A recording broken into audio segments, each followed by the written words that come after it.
Imagine a seguinte situação: um crime brutal ganha as manchetes.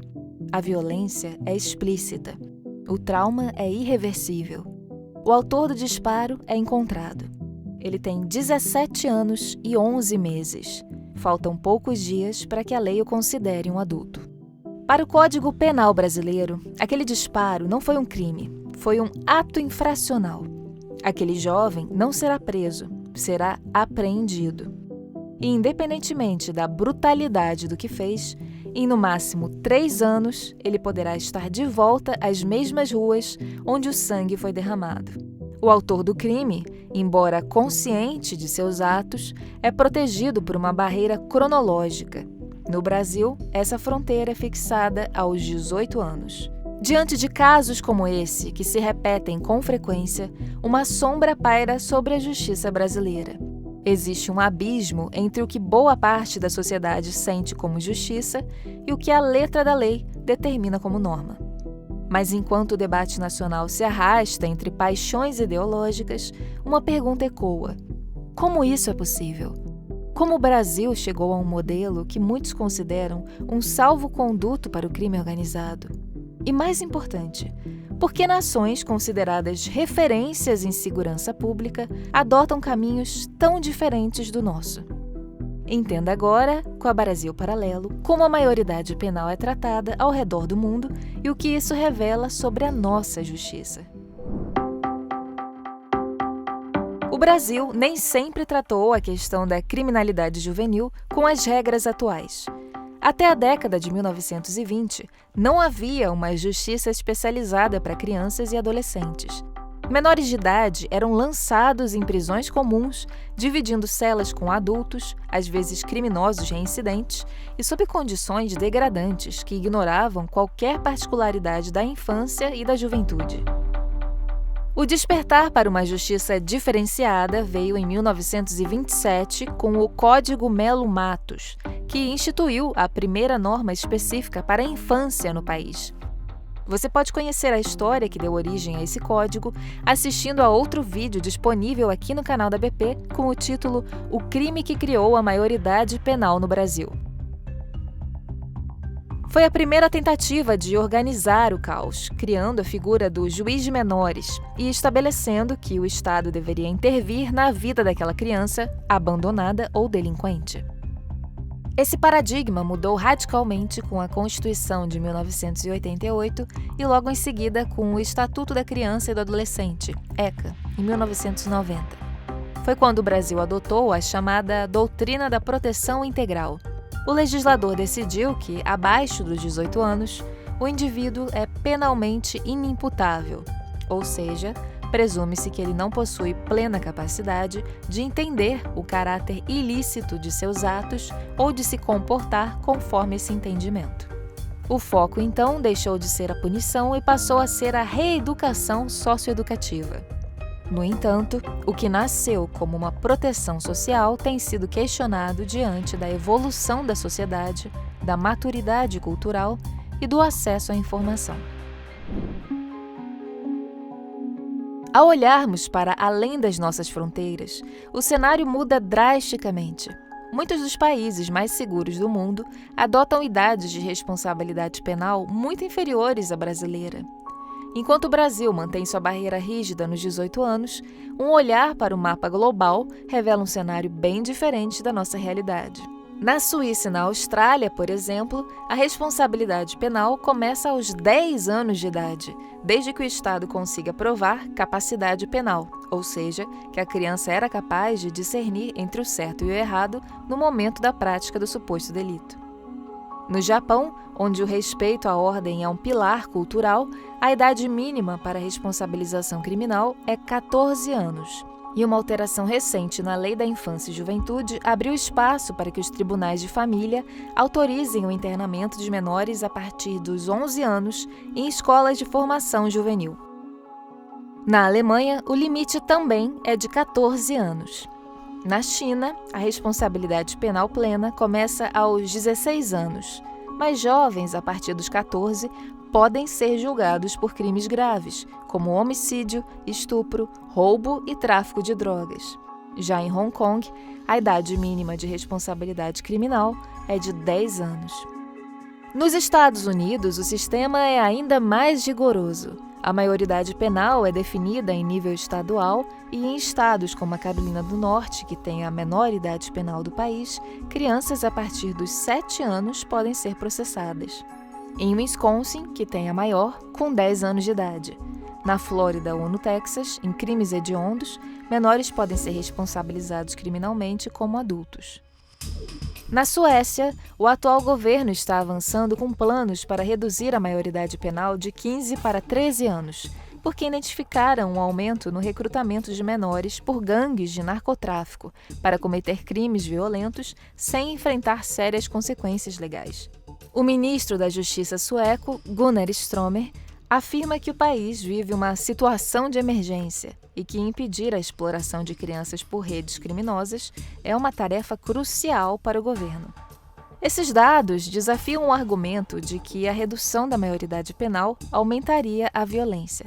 Na verdade, essas nações parecem operar sob um princípio diferente, o de que a responsabilidade deve acompanhar o discernimento e que a impunidade precoce é o maior incentivo para a carreira criminosa. Trata-se de estabelecer desde cedo que cada ato gera uma consequência jurídica proporcional.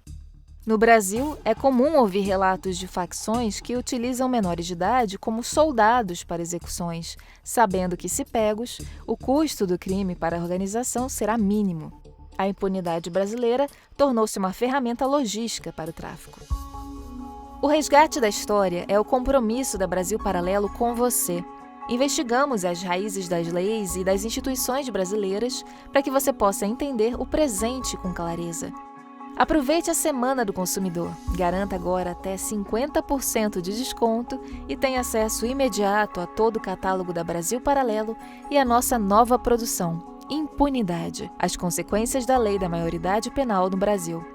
Clique no link da inscrição ou acesse pelo QR Code na tela. O debate jurídico brasileiro é travado entre duas visões de mundo opostas. De um lado, juristas e partidos de esquerda argumentam que a maioridade aos 18 anos é uma cláusula pétrea da Constituição que não poderia ser alterada nem mesmo através de uma PEC, e que o sistema carcerário brasileiro não recupera ninguém, servindo apenas como escola do crime. Eles afirmam que o problema não é a idade, mas a falta de oportunidades e a falência do sistema carcerário. Defendem que o foco deve ser na educação e em políticas sociais. Por outro lado, defensores da reforma argumentam que a Constituição fala em imputabilidade penal na forma da lei, o que daria margem para mudanças legislativas. O ponto central aqui são os incentivos da impunidade. Se um jovem sabe que, se cometer um crime bárbaro, estará livre em poucos anos, a mensagem que o Estado passa é a de que o crime compensa. Além disso, o direito trabalha com o conceito de discernimento social. Se o jovem comete um crime e planeja a fuga e oculta a arma, ele demonstra capacidade cognitiva plena. Tratá-lo como uma criança incapaz é uma ofensa à inteligência e uma injustiça com as vítimas. Defensores da redução da maioridade penal também apontam que a tecnologia mudou o jogo. Um jovem de 16 ou 17 anos hoje tem um nível de informação e discernimento muito superior ao de décadas atrás. Argumentam que a lei atual gera um sentimento de injustiça e é utilizada pelo crime organizado como garantia da punição branda para jovens, independentemente do crime. Países que reformaram suas leis juvenis observaram que a responsabilização precoce pode interromper carreiras criminosas antes que elas se tornem irreversíveis. Se o Brasil decidir seguir o exemplo de países como a Inglaterra ou o Japão, críticos dizem que as prisões ficariam lotadas. No entanto, propostas como a PEC 171/93 não sugerem colocar crianças de 10 anos com adultos, mas sim criar alas separadas ou estabelecimentos específicos para crimes graves cometidos por jovens de 16 a 17 anos. Os defensores da medida citam exemplos em que o jovem é considerado maduro para exercer direitos, como no caso das eleições. Se é possível escolher os rumos do país aos 16 anos, por que não seria permitido responder criminalmente por atos que causem danos ao próximo? E para dar luz a esse tema com a seriedade que o assunto exige, que nós produzimos o nosso mais novo documentário. Impunidade. A nova produção original da Brasil Paralelo que revela e explica as consequências da maioridade penal no Brasil. Aproveite a oferta da Semana do Consumidor. Toque no link deste vídeo e libere seu acesso. Nós contamos com você.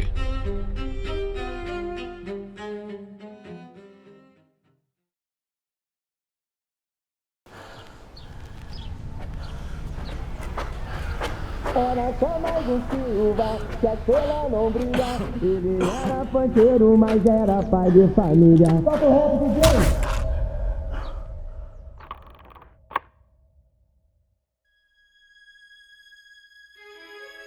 Qual é, W? Seja bem-vindo à tua casa, terra do nunca. O jogo mudou. E eu fiquei velho. Velho com 17 anos. Eu até entendo. Porque até eu, se me visse voltando, atravessaria a rua. Então passou, neguinho. Bem-vindo à firma. Conheci o Dropê na escola. Parece que o moleque tinha nascido pronto pra comandar. Tropa da terra do nunca, caralho. Copiou ou não? E eu? Eu achava que tava no topo, mano. Falei pra tu como não era brabo, Julinho. Nós vai tomar uísque no baile hoje. Essa porra vai vender pra caralho, neguinho. É lógico. Minha vida até ali foi mais ou menos assim. Uma eterna prorrogação da adolescência. Acontece que Deus, cansado dessa moleza, pra me tirar do paraíso usou o método mais antigo. Quero tiro não, porra. Quero ser batizado, anda. Tu não é padre? Sim, sou padre. Me batiza. Qual é, Drupi? Vai me matar, irmão? Tu fala e ele escuta. E a cuspideira é quem decide teu destino. É isso mesmo? A gente vai ser pai, irmão. A gente não vai nada. É criar uma filha sendo bandido, achando que amor paga pré-natal. Sai do carro, caralho! Vocês não queriam a nave? Fala aí, ó. Quanto que tu tem desse bagulho? Mina de ouro, irmão. Tô saindo de casa agora, vai armado, por favor. Parabéns. Conseguiu errar até nisso. Ave Maria, cheia de graça, o Senhor é convosco. Bendita sois vós entre as mulheres. Bendito é o fruto do vosso ventre, Jesus. Vida não é a caipirinha em Fernando de Noronha, não. Não tenho medo. Eu tenho medo de ir pro inferno, pô. Sabe qual é o inferno, Dropê? O inferno é essa merda toda aqui, ó.